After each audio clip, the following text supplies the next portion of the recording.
He never looked at me as a person. To him, I was a title, an employee, a disposable tool he could command, dismiss, ignore. Every meeting he made it clear. His voice mattered, mine didn't. His decisions ruled, mine didn't.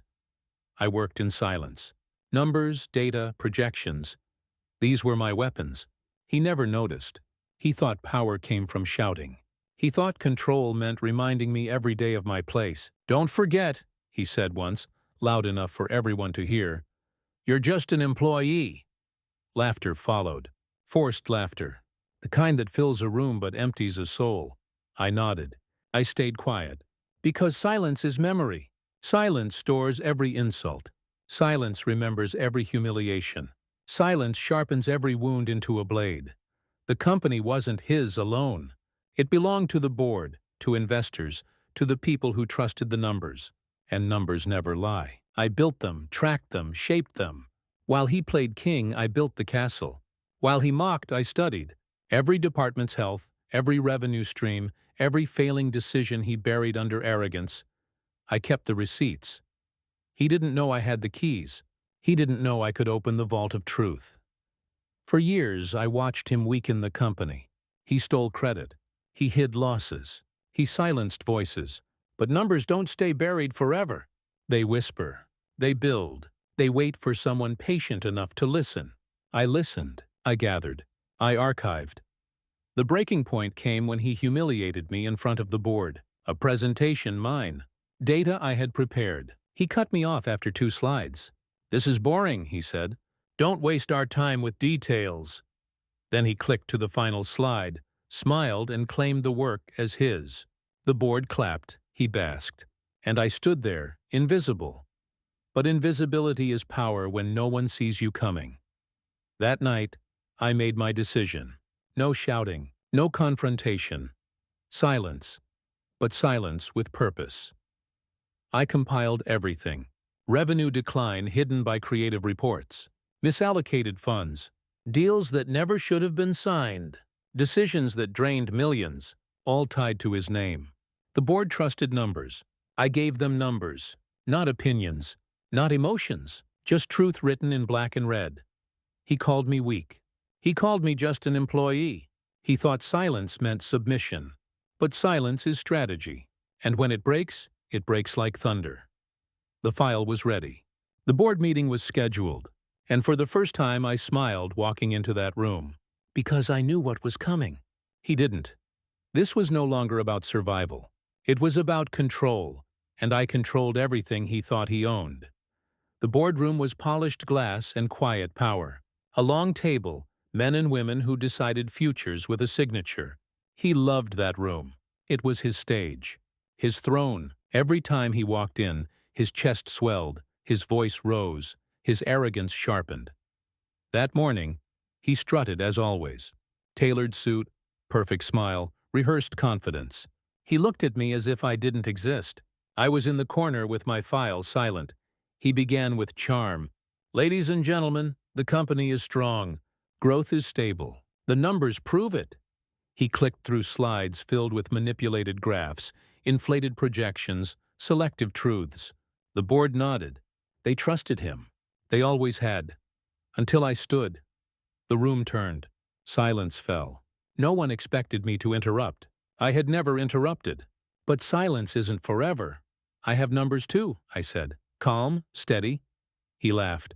"Sit down. You don't speak unless spoken to." His voice dripped with arrogance. But the board leaned toward me. They saw the folder in my hand. Curiosity outweighed his command. "Go ahead," one member said. He froze. Just a flicker. A crack in his perfect mask.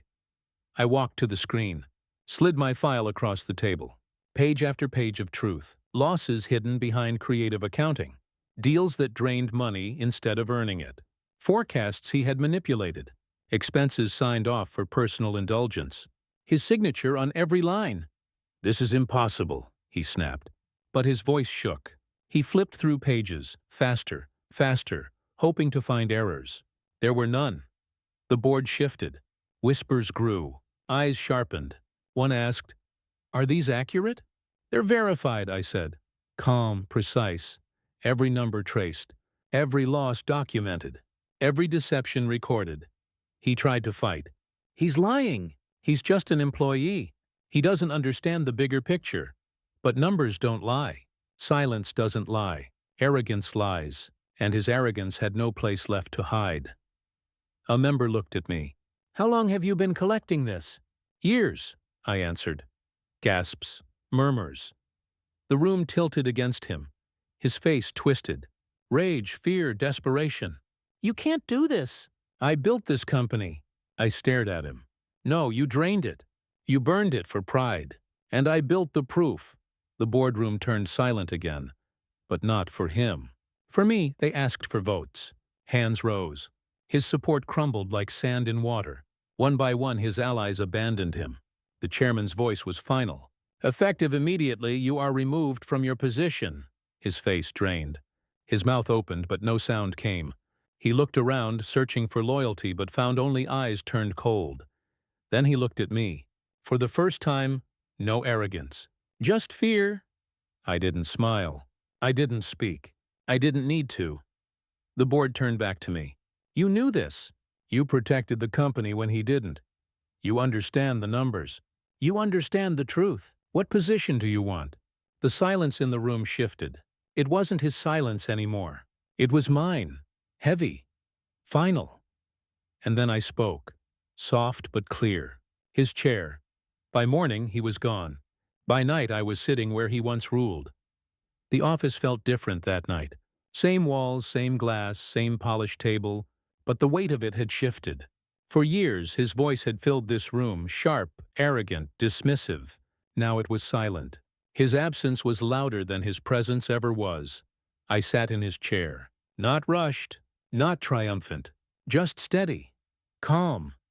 The leather was still warm from his last meeting, but it no longer belonged to him. It belonged to the one who had waited, watched, endured. The board left one by one, their eyes softer toward me than they had ever been. Respect, curiosity, calculation. They saw someone they had underestimated, someone who had sat quietly in the shadows while arrogance burned the company from the inside. And now that someone was in control. The corridors outside buzzed. News travels fast in glass towers. Employees whispered, glancing into the office with wide eyes. They knew something had shifted. The man who had told them, "You're replaceable," was gone. The man he mocked as just an employee now held the power he had abused. But this wasn't about celebration. Revenge isn't champagne and speeches. Revenge is silence, carried out until the arrogant realized their words were chains they placed on themselves. He had called me weak. But weakness is perception. Power isn't volume. Power isn't the loudest voice in the room. Power is patience. The patience to let arrogance destroy itself, while you hold the truth like a blade behind your back. I remembered every insult. Every time he dismissed me in meetings. Every time he claimed my work.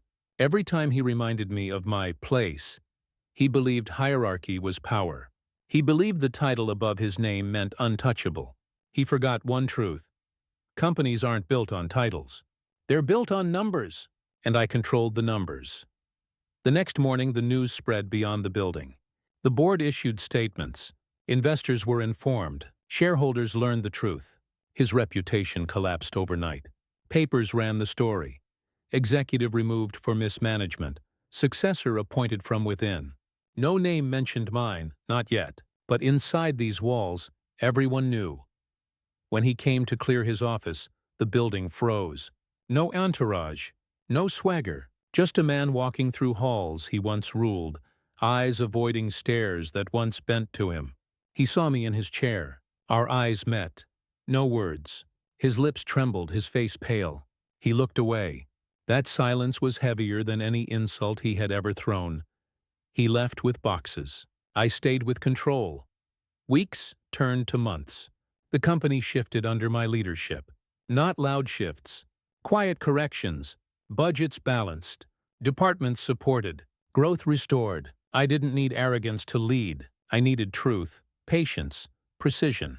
And those who once overlooked me now leaned toward me with respect. He disappeared from the industry. No company wanted him. No board trusted him. His arrogance had burned his bridges.